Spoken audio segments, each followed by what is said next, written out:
video we are going to talk about today, which is defining requirements for automations, it really is an art form. You give the computer crappy instructions, computer's going to do crappy stuff. My name is Alyssa Schaefer. If you're new, welcome. If you are old, welcome.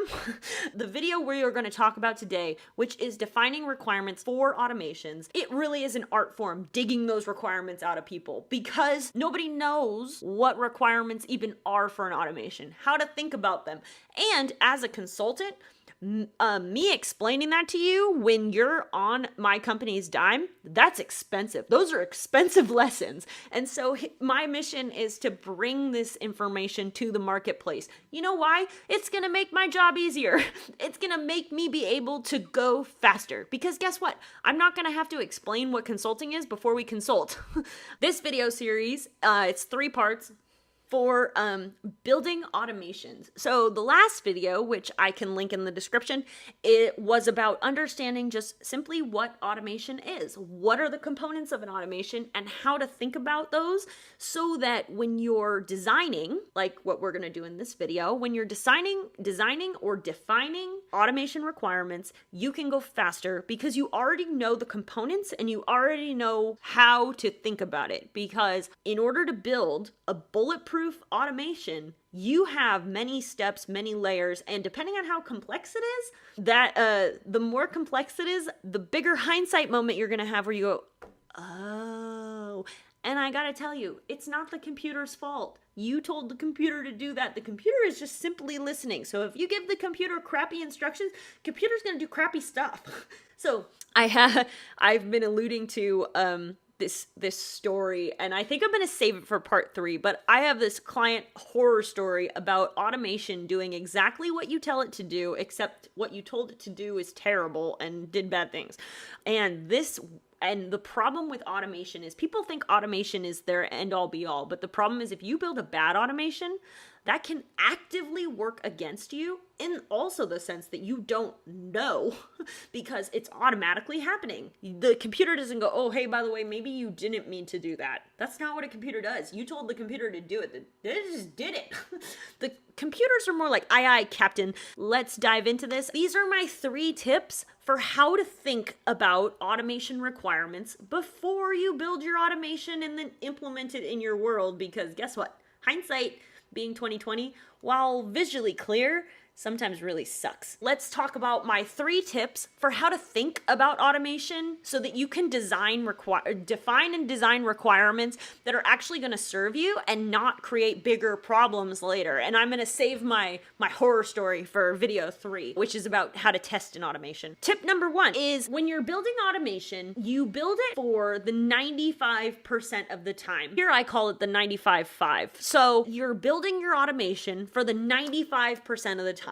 Right? When you're thinking about automation, it's what I call forward thinking. You think about all the scenarios you know about, all of the circumstances you commonly come across, and you're defining your requirements forward. You're defining your requirements from the lens of the 95% of scenarios.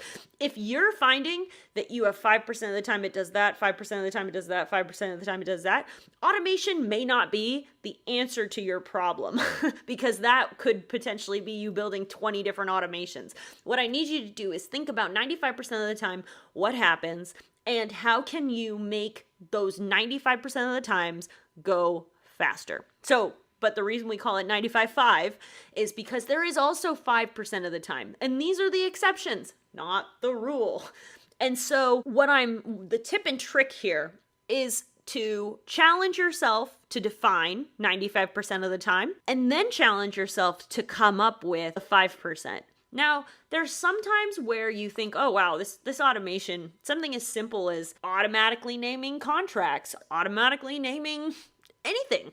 And you kind of think like, oh, there never could be a reason why this automation wouldn't apply to 100% of the time. And I just, hindsight's 2020. So I would encourage you to think about that 5. Think about any exception, any reason. Could be small, could be large, could be Unknown. Ask somebody else.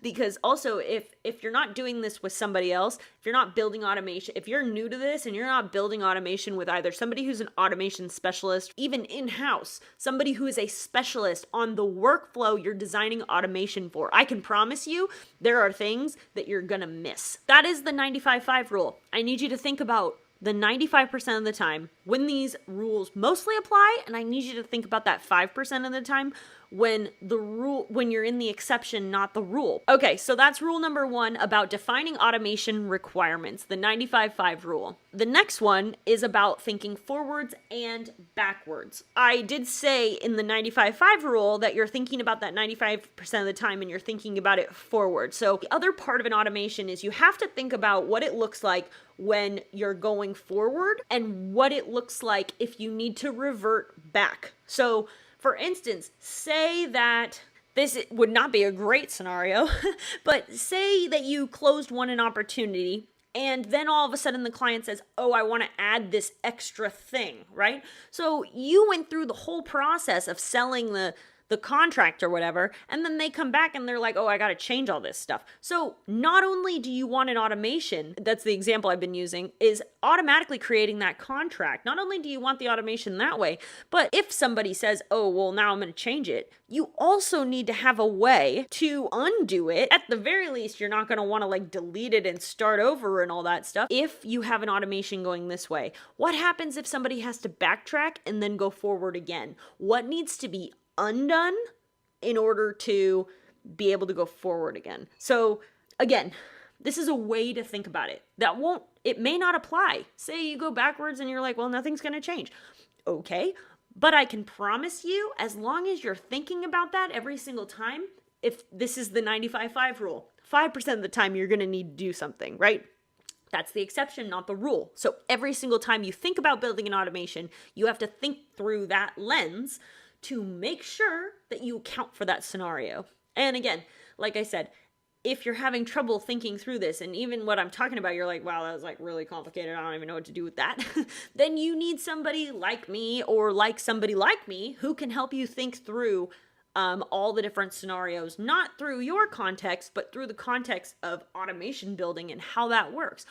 Or you talk to the person who does that workflow that you're trying to automate, because guaranteed that person is going to be able to help you define what needs to be undone if they're going backwards, or what needs to be, there's insert scenario here. So these are just rules of the road, how to think about stuff. Not necessarily hard and fast rules. They don't apply to every single scenario, but if you don't think through this lens at all, then you are going to forget stuff. So rule number 1, 95-5.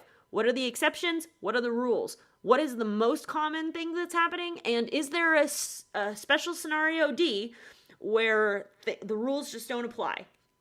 And how do we account for that? That's the automations can account for things that shouldn't happen too. So that's the 95-5 rule. The second one is thinking forwards and backwards. So if somebody goes forward, the automation runs and the thing happens, what happens if it needs to go backwards again? Does something need to be undone? Does something need to be done again? Is there anything that needs to be changed because of the fact that the automation that already ran is going backwards? The stages are going backwards.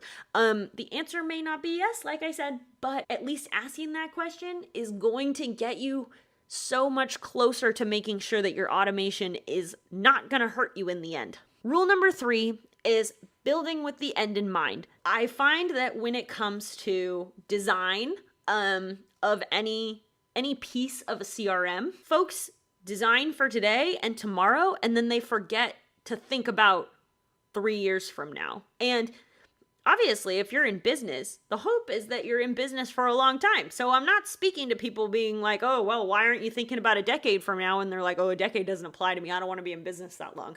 No, everybody wants to be in business for that long. So I'm not saying that you have to design something in 10 years, but you have to make sure what you are designing is not going to hurt you in 10 years. So I'm going to give you an example of one of my clients. So, and obviously every time I use any of my clients as examples, I do not name clients. I do not name companies of clients. Don't ask, I won't tell you. The point is I am trying to depict scenarios that could apply to you. At the very least, I've seen it in lots of different lenses. So really, I'm just trying to share information so that you can make better decisions and really understand what it means to design something not just for today and tomorrow, but for in a decade from now. So let's call it a portal, right? So if you have a client portal, meaning somebody goes to a page, they put in a username, they put in a password, and it's a guarded portal that has your information on the other side. So, this client had something like that. So what they, back when it was designed, before, let's just say when the dinosaurs roamed the earth, because how it was designed was very much the current methodology of that time, right? They did not think about, and not that they would have known, but they did not consider how things would grow and change later. So the end result of this, without me getting into some serious technobabble where everyone's going to zone out, is they hard-coded what they needed into this portal, meaning that the automation they built and the client community, the client portal, are hard-coded together, meaning that you can't change either of these without breaking the entire thing. You are at least not making it so it can't be changed later. When things are hard-coded, you are essentially saying, this is never going to change. Now, there are scenarios where you can hard code things because unless you're adding a completely additional function to it, this is how it's going to work. Like I had a few, in a project I just did, there were a few fields that needed to calculate. And I was like, well, those are always going to need to keep calculating those things. No criteria. They just need to keep calculating. And it's always going to be that and that. And that was it. It was pretty simple. And it was, so it's hard-coded logic. It's going to be hard to undo later. So, going to, we'll see if it stands the test of time. It's done good so far. But the point is that when you build hard-coded information into your CRM, then, or hard-coded logic, any sort of automation, anything, you're putting yourself at risk to needing to spend literally equal the amount of money, if not more, to undo what you did. The point is, if you're only thinking through emotion, automation doesn't care about emotion. Automation only cares about logic. So if you are making any sort of decision about automation without considering the end in mind because you're being overwhelmed by current circumstance emotions, your automation isn't going to work, or it's going to bite you in the ass later with this whole aspect of hindsight. So with that being said, this is video number 2 out of 3 for building automations, and this one is about defining and designing automation requirements. I hope this has served you in any way, shape, or form, because some of these rules you may have understood. Like, some of these rules, you're like, oh my God, that was so helpful. Some of the other rules, you can be like, well, I don't really think that applies to me. It's going to apply to you later when you're like, oh, that's what that meant.